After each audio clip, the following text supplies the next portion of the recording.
jalan kudu kecil.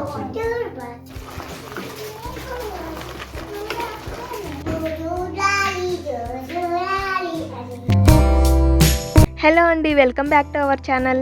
ఇప్పుడు crab gravy masala చేయాలి. But present అయితే క్రాబ్ మా దగ్గర లేదనమాట. కానీ కర్రీ అయితే చేయాలి. అది ఎలానో వంట చేస్తూ మాట్లాడుకుందాం. నేనైతే ఇక్కడ అల్లం తెల్లగడ్డలు రెడీ చేసుకుంటున్నా. అంటే జింజర్ గార్లిక్ పేస్ట్ ఉంటే ఓకే, బట్ మా దగ్గర లేదనమాట. సో ఇక కొబ్బరి పేస్ట్ తో పాటు మిక్సీ పట్టచ్చులే అని చెప్పి పీల్ చేసుకుంటున్నా. అనుకుంటూనే ఉన్నా, ఇంకా రాలేదే అని చెప్పి వచ్చేసింది. పడతావురా, ఎక్కడున్నా సరే మేము కిచెన్లో ఉంటే చాలు ఇక్కడికి వస్తుంది. అది తన ప్లేస్ అనమాట. అక్కడ కూర్చొని మాటలు చెప్తూ ఉంటుంది. ఇక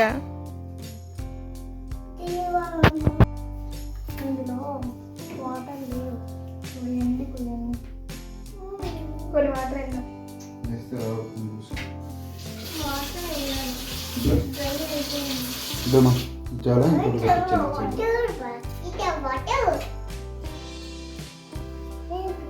ఎప్పుడు వచ్చేది ఇంకా కలిగిపోద్ది. కొద్దిసేపు ఉండు, అది మిక్సీ కొట్టేసి నేను ఇక పెట్టేస్తాను. ఓకే, అదంతా కొద్దిసేపు ఉంటే నానుతుంది నాన్న. మళ్ళీ కరెంట్ పోయింది.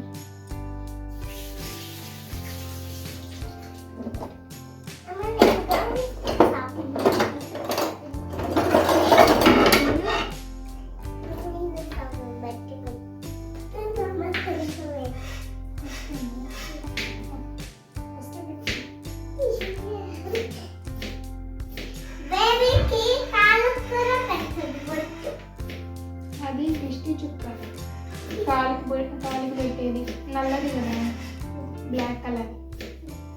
చిన్ని బేబీస్కి అందరికీ పెడతారు. వాళ్ళకి ఏం పెట్టుకోరు, ఎవరితో పెట్టుకునే వాళ్ళు పెట్టుకుంటారు. స్నానం చేసి పెట్టుకుంటారు కదా, క్రీమ్ ఉండదు కదా, పాల డబ్బా అన్నీ ఇస్తారు. బట్టలు పెట్టుకోరు. చూడాలి అని పట్ట పట్ట పట్ట పట్ట.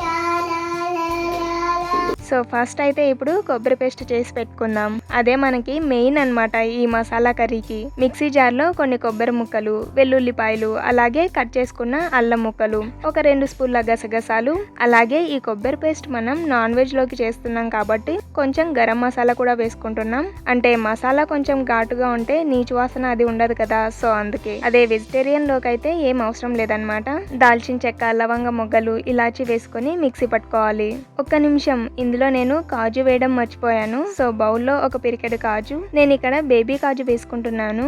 ఇది ఉంటే ఇది వేసుకోవచ్చు, లేదంటే కాజు అయినా వేసుకోవచ్చు. అలాగే ఒక 2 స్పూన్ల పూచపప్పు వేసుకొని నీట్ గా వాష్ చేసి ఇందులో వేసుకోవాలి. కొబ్బరితో పాటు ఇవన్నీ కూడా ఒకేసారి వేసుకొని మిక్సీ పట్టుకోవాలన్నమాట.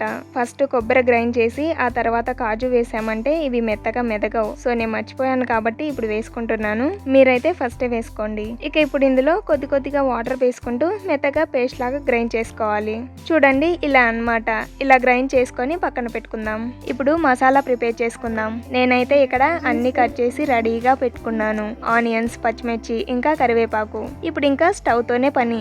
స్టవ్ ఆన్ చేసి కడాయిలో కొద్దిగా నూనె వేసుకొని వేడయ్యాక గరం మసాలా వేసుకోవాలి. దాల్చిన చెక్క, లవంగ మొగ్గలు, ఇలాచి ఇవి కాస్త చిటపటలాడుతున్నప్పుడు కట్ చేసుకున్న పచ్చిమిర్చి అలాగే కరివేపాకు వేసుకుందాం. ఈ పచ్చిమిర్చి కరివేపాకు బాగా వేయించుకోవాలన్నమాట. సో ఇలా ఫ్రై చేసుకున్న తర్వాత ఇందులోకి ఉల్లిపాయ ముక్కలు వేసుకోవాలి. ఇప్పుడు వీటిని గోల్డెన్ బ్రౌన్ కలర్ లోకి వచ్చే వరకు కలుపుకుంటూ వేయించుకుందాం. సో నేను వీడియో స్టార్టింగ్ లో క్రాబ్ మా దగ్గర లేదన్నాను కదా, అది నిజం అండి. అదేంటంటే ఒక సీ ఫుడ్ వరకు మేము ఇక్కడ తీసుకోమన్నమాట. లైక్ షాప్స్ లో కానీ ఆన్లైన్ లో కానీ ఎక్కడైనా సరే, ఒక్క నెల్లూరులో తప్ప. ఫిష్, ప్రాన్స్, ఇంకా క్రాబ్ వీటిల్లో ఏం కావాలన్నా నెల్లూరు నుంచే తెప్పించుకుంటాం. అక్కడ ఏంటంత స్పెషల్ అంటే నెల్లూరులో అప్పటికప్పుడు ఫ్రెష్ గా చెరువులో పట్టిన చేపలు తెస్తారు. వాటిపైన ఉండే ఆ చేపల పులుసులు అలాగే పొట్టలో ఉండే వేస్ట్ అంతా కూడా నీట్ గా వాళ్ళే క్లీన్ చేసి మనకి కావాల్సిన సైజ్ లో కట్ చేసి ఇస్తారు. అలాగే ఎక్కడికైనా అంటే వేరే ప్లేస్ కి డెలివరీ చేయాలన్నా వాళ్ళే నీట్ గా ప్యాక్ చేసి ఇస్తారనమాట. నాకు వీళ్ళ దగ్గర బాగా నచ్చేది ఏంటంటే క్లీనింగ్ చాలా బాగా చేస్తారు. అలాగే ప్యాకింగ్ కూడా థర్మాకోల్ బాక్స్ లో ఫుల్ ఐస్ నింపేసి మన దగ్గరకు వచ్చే వరకు కూడా ఫిష్ సేఫ్ గా ఉండేలా ప్యాక్ చేస్తారు. ఇప్పుడైతే అత్త వాళ్ళు నెల్లూరు నుంచి వస్తున్నారు. సో వాళ్ళు తెస్తున్నారనమాట క్రాబ్. వాళ్ళు ఇక్కడికి రావడానికి కాస్త లేట్ అవుతుంది. సో ఈ లోపు నేను గ్రేవీ రెడీ చేసి పెడితే వాళ్ళు రాగానే జస్ట్ క్రాబ్ ఇందులో వేయడమే, అంతే. త్వరగా గ్రేవీ మసాలా రెడీ అయిపోతుంది. ఇక ఇప్పుడైతే మసాలా ఎంత వరకు వచ్చిందో చూద్దాం. ఇదిగో చూడండి, ఉల్లిపాయ ముక్కలు ఇలా వేగాలన్నమాట.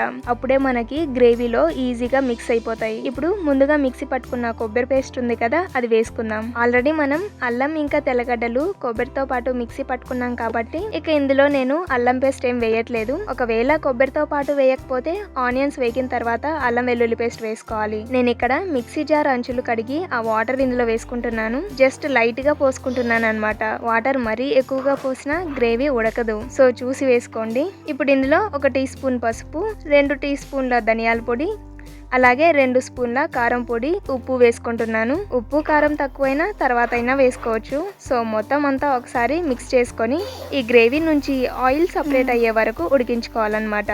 మంటని లో టు మీడియం ఫ్లేమ్ లోకి అడ్జస్ట్ చేసుకుంటూ కలుపుకుంటూ ఉడికించుకోవాలి. సో గ్రేవీ అయితే రెడీ అయింది. ఈ గ్రేవీ మనం ఫ్రిడ్జ్ లో కూడా స్టోర్ చేసుకోవచ్చు. ఇప్పుడు కూడా నేను ఈ కర్రీలోకి సరిపడేలాగా ఉంచుకొని మిగిలినది ఫ్రిడ్జ్ లో స్టోర్ చేసుకుంటాను. సో అత్త వాళ్ళైతే వచ్చేసారు. రాగానే ఇక క్రాబ్ క్లీనింగ్ పెట్టుకున్నారు. సో క్రాబ్ క్లీన్ చేసి ఇందులో వేసుకోవడమే. అలాగే కొద్దిగా వాటర్, ఇంకా ఈ టైంలోనే రుచికి తగ్గట్టు ఉప్పు కారం అడ్జస్ట్ చేసుకొని వేసుకోవాలి. ఇప్పుడు ఇంకా మూత పెట్టి ఉడికించుకుందాం. క్రాబ్ ఉడికిన తర్వాత ఫైనల్ గా ఇందులో కొత్తిమీర వేసుకోవాలి. మనకి గ్రేవీగా కావాలంటే కాస్త వాటరీగా చేసుకుంటే సరిపోతుంది. లేదు మసాలా లాగా తిక్కగా చేసుకోవాలంటే ఇలా చేసుకోవచ్చు. మన చాయిస్ అది, ఎలా చేసుకున్నా బాగుంటుంది. సో మన క్రాబ్ గ్రేవీ మసాలా అయితే రెడీ అయింది. సో చూసారు కదా, ఈ వీడియో మీకు నచ్చితే లైక్ చేసి మీరు ఇంట్లో ట్రై చేసి ఎలా వచ్చిందో కమెంట్ చేయండి. Thank you for watching.